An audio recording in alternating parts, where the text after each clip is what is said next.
One of the key aspects that I saw was the lack of a so-called opposition, the lack of what often is required for the US and Israel to get their way with regime change, which is a force either within the country or externally coming into the country, as we saw in Syria. I didn't see any of that. Your thoughts? During the funeral, the last vehicle that was carrying bodies was for the children, and including the entire family of one of the nuclear scientists. In fact, one of the nuclear scientists, which was murdered, his extended family was slaughtered because he took refuge in his father's house in a small city, and the Israeli regime destroyed the entire building, slaughtering many of their close relatives along with the family itself. And so people in Iran, when they see this sort of behavior and they see these sort of crimes committed and they see how Western media justifies it, not just Fox News, but CNN, not just Breitbart, but the New York Times, not just the Times, but the Guardian or France 24, they're all the same and people recognize it. Or the huge number of Persian media based in the West with Persian speaking mercenaries spouting propaganda, Western propaganda, justifying the crimes of the Israeli regime and trying to demoralize Iranians. They see this huge apparatus and the injustice, and they see the dead bodies and the dead children too. And so that created unity among the population. But more importantly, Danny, more importantly, is the fact that it created a new awareness among many young Iranians who had never seen the revolution, who had never seen the United States support the Shah when he gunned down people on the streets, who did not see how the United States and the Europeans and the Germans in particular, who Professor Kadkohdaee was alluding to, I think, the remark made by the German chancellor who said the Israeli regime is doing our dirty work for us. It's the same German regime that was giving Saddam Hussein chemical weapons to use against Iranians and his own people. And back then, they fully supported it. So these young people did not see that. They did not grow up during those years, the 1970s or the 1960s or the 1980s. And of course, these young people have been, many of them, influenced by Western narratives, by the Persian media that promotes the empire. And of course, many of them grew hostile, many of them grew critical, many of them grew indifferent to the Islamic Republic of Iran and believe that we are being stubborn and that the West wants to solve all the problems and that we are being stubborn. And if we just put our stubbornness aside, things will become much better. And if we put aside resistance, then the West will no longer antagonize us. That belief has been completely demolished. And many people have contacted me over the past 16, 17 days since the start of the war. And they've told from both inside Iran and outside of Iran, Iranians who live abroad have been telling me that my views are completely different now. I've recognized that I was wrong and that actually Ayatollah Khamenei was right in being in not trusting the West, in being cautious about the West, in being skeptical about the West. The very fact that the United States was negotiating with Iran and the US president was pretending to be against an attack, yet it turns out that he was plotting against the people of Iran. And the very fact that his own opponents among elites in the West who hate Trump and who oppose him on every issue, when it comes to attacking Iran, all of them are on the same side. All of them whitewash the Zionist regime. All of them try to glorify the actions of the regime. That has had a huge impact in Iran. And it has united Iranians in a way which I have not seen for the last 35 years. It is like when Saddam Hussein invaded Iran. And so it wasn't just hearing the funeral, it was also in funerals that were held across the country where people went to the streets in huge numbers. But it wasn't only during the funerals, it was last Friday during the airstrikes, during the barbaric attacks when they were targeting hospitals, when the Zionist regime was targeting the ambulances, family cars. They bombed family cars on highways when they targeted the Red Crescent Society. Just one of the people that was injured, one of the Red Crescent workers, one of them who was severely injured, just died hours ago. The news came out. So this regime, the Israeli regime, they were bombing people across the board and slaughtering them. Yet people went to the streets across the country to rally in support of the government, the armed forces, the state institutions. And interestingly, on the first day when the Israeli regime attacked and slaughtered so many people and murdered so many senior commanders, that night, many people went to the streets. But another thing that I should add, which goes back to what I said early on, is that in the West, they claimed that Iran is a repressive regime, that people have no freedom, that it is unpopular. Well, this barbaric Zionist regime took out the leadership of the Revolutionary Guards. What happened? Did the people turn against the system? Did they celebrate the murder of the guards? Hmm. Did they find this as an opportunity to revolt? Because the guards at that moment they were leaderless. Most of the leaders were gone. Wow. But nothing happened. It was the exact opposite. The exact opposite. And that shows that, in fact, the Islamic Republic of Iran has always had popular support. And today its popular support is much greater than ever before. And the fact that the armed forces, the army, the navy, the air force, the guards, and the state together combined was able to repel this collective attack on the nation, this collective act of war and aggression, with the help of neighboring countries. The role of the dictatorship in the Republic of Azerbaijan is still unclear to us. The fact that radar stations in countries that neighbor us were all being used, the airspace of Jordan and Iraq were all being used. The fact that NATO countries have been, not only were they helping, but as we speak, we are seeing Western European and North American countries immediately sending plane loads full of weapons to Israel to prepare it for another round of aggression against the Iranian people. We're seeing that. Of course, the Iranians are preparing themselves.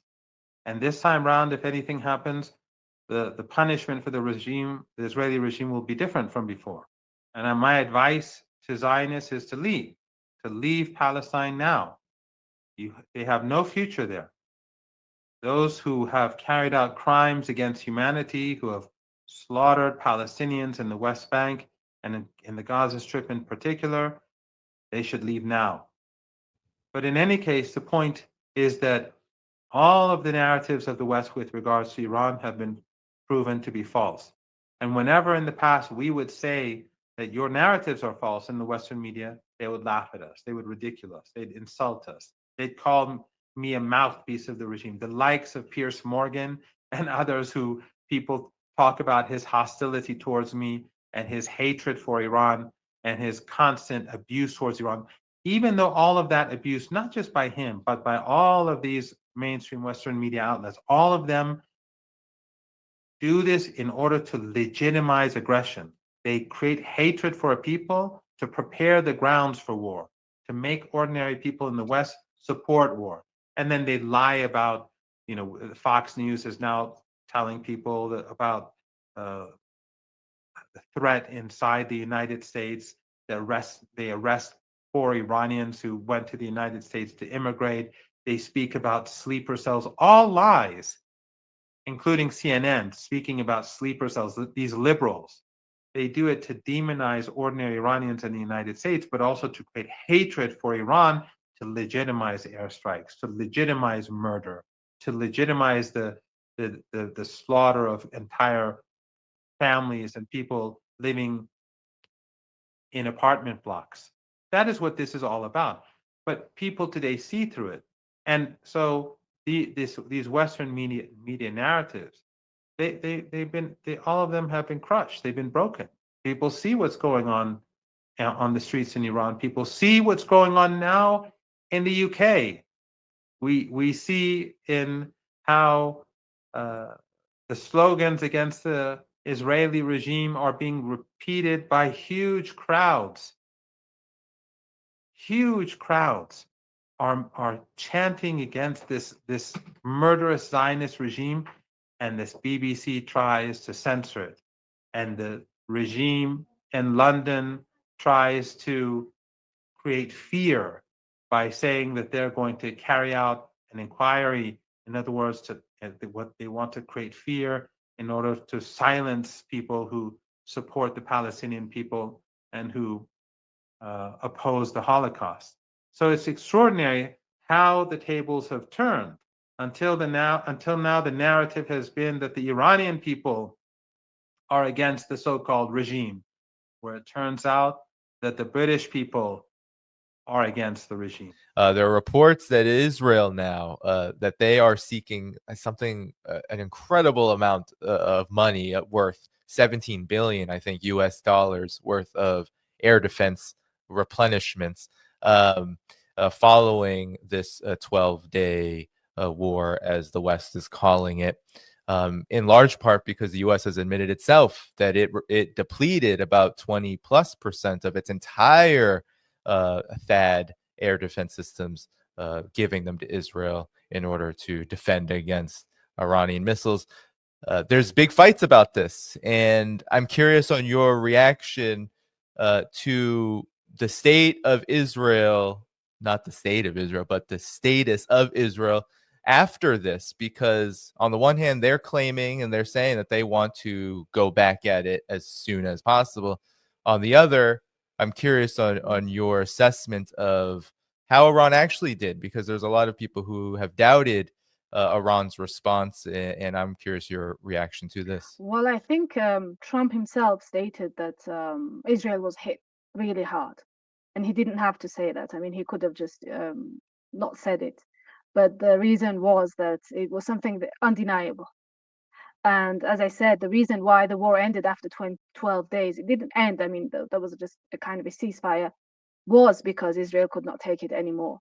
But I think the most important point here is that, or the more important point here is that there's always been this discussion of whether Israel is a liability or an asset for the Americans. And there's been, well, we know there's a kind of a hegemonic pro-Israel kind of discourse in the United States, which is made possible by the Israel lobby, which by lobby we do not mean AIPAC, we mean a very kind of a big network of different organizations, different individuals, trying in different ways to determine the discourse about Israel.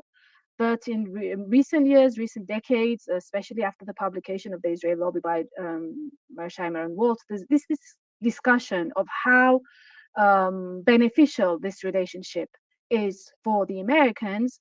This started, but I think now with this confrontation with Iran, where Israel finally gets to fight a real country, a real army, because before that, all it was doing was that it was attacking women and children, defenseless people, even when it was in Lebanon, because Lebanon was, apart from Hezbollah, which is a kind of an organization. It's not the Lebanese government. It is part of the government, but it's the Lebanese government has never properly fighted the Israelis. The same with the situation in recent years with Syria. So in the case of Iran, maybe it was the first time that in recent decades that Israel was actually fighting an enemy that is able to fight back. So this discussion has, I think, become more serious, and I think this would be interesting to follow in future weeks and in future months. This argument in the United States about whether really how longer could this go? People starting to really critically question the relationship, whether it's worth it or not. There was a tweet, I think, by Trump stating that, we spend a lot on Israel. So, in a way, implying that because we spend a lot, so we have to, we get to say about what happens internally, about the problems that Netanyahu has in court. And in a way, Trump may be trying to instruct the Israelis to stop that, the course of the court, which is being carried out against Netanyahu. So I think, and that was serious. That was, the Israelis were upset about that. Why is he interfering in our internal issues? Well, he's paying a lot of money to you. So I think the whole logic of this relationship, this so-called relationship, is, I think it's been questioned in a very serious way. And I think this is something that we should follow in the coming weeks and months. I think the relationship is not going to be as smooth as it was, because more and more people are thinking critically about it, not just the atrocities that are happening in Gaza, in which the US is the main enabler and it's complicit in those atrocities, but also about how much should we spend on a regime that's not able to defend itself when it comes to real armies. It's only able to slaughter women and children. So I think that's a very important issue related to what you mentioned. Yeah, Dr. Marandi, in many ways, how I see this is that to follow up what Dr. Kadkohdaee was saying, is that while it's hard to imagine the United States breaking from Israel, given just how deeply, when it comes to the U.S. regime, how deeply tied and bound it has made itself to Israel, it has become. But at the same time, what Israel ended up doing put the United States in a very precarious position. And those 12 days, they ended up being just 12 days in large part because the U.S. couldn't go on without potentially catastrophic consequences. What are your reactions to this? If, as Professor Kadkohdaee said, if the Israeli regime had won, if they were winning, or if there was just a stalemate, the war would have continued. Why not? Why wouldn't it continue? But the fact was that the Israeli regime was losing, despite this blitzkrieg attack against the Iranians, despite the fact that the Americans and the Europeans gave it everything they had, everything, things that, as I said, Zelensky could only dream of. All of them were at the disposal of the Israeli regime.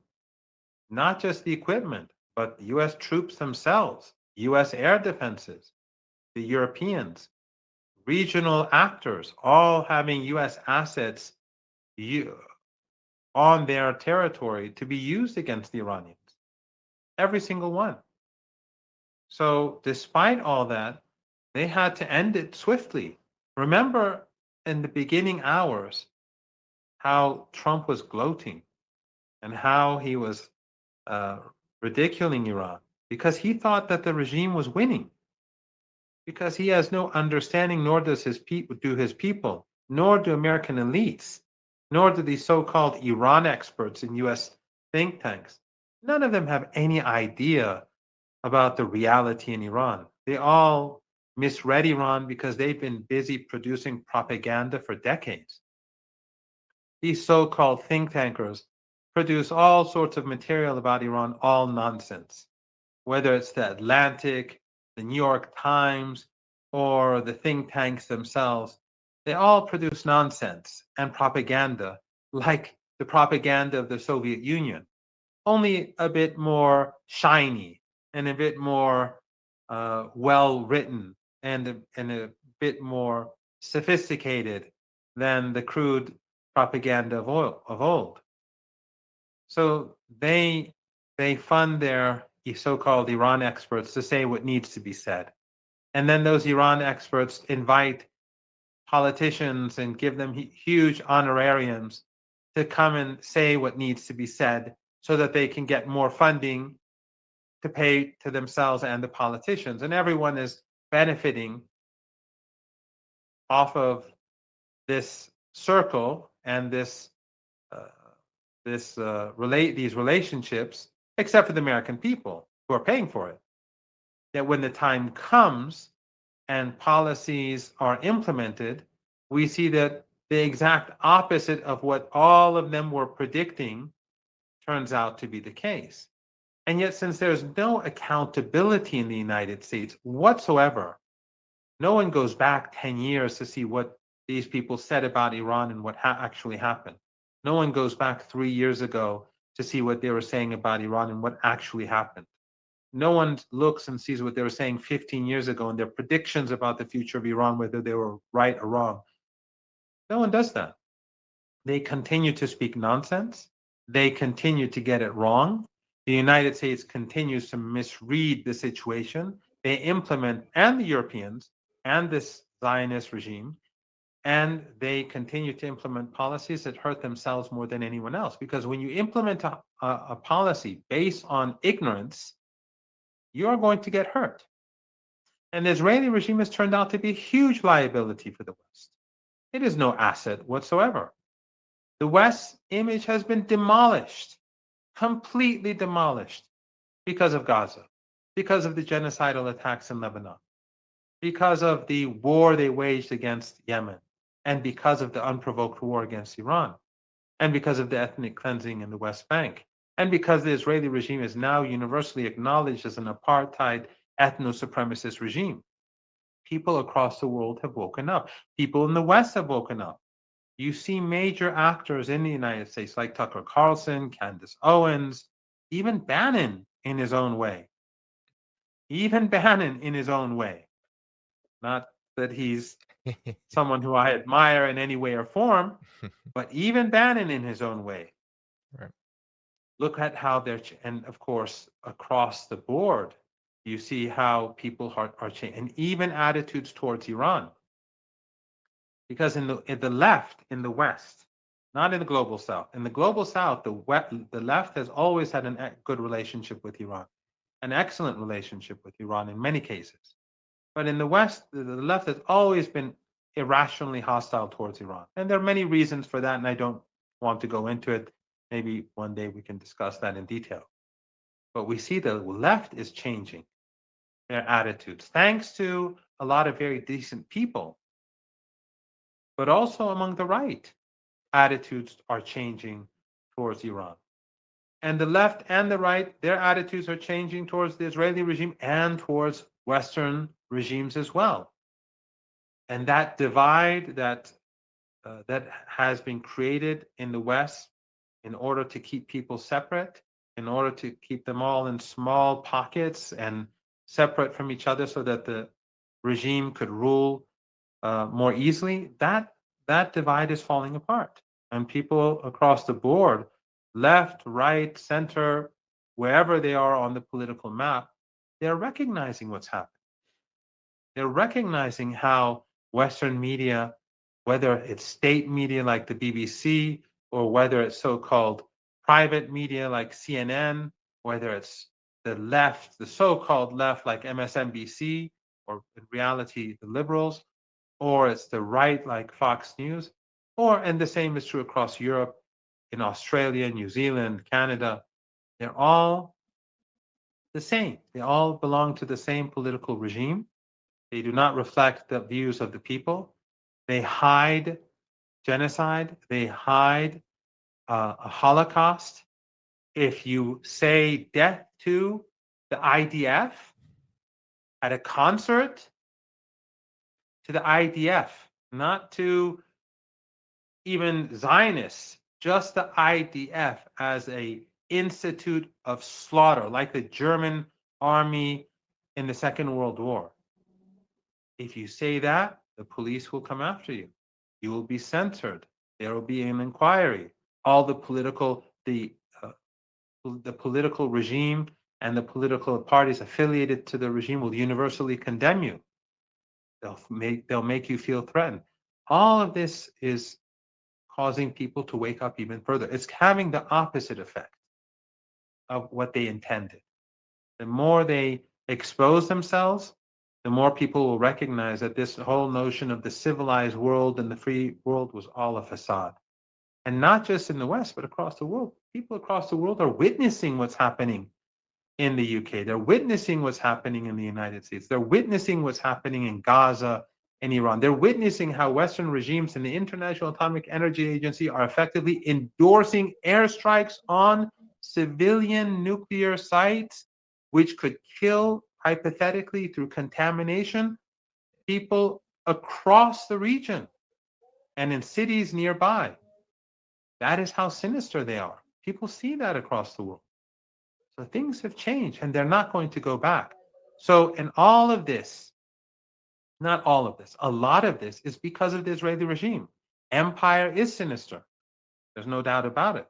The role that they play in Africa and Latin America and across Asia, Southeast Asia, wherever you look, the role has never been benign. It has always been sinister. But what they've done in Gaza and the Holocaust in Gaza that's being carried out in front of our eyes for almost 2 years now, day and night.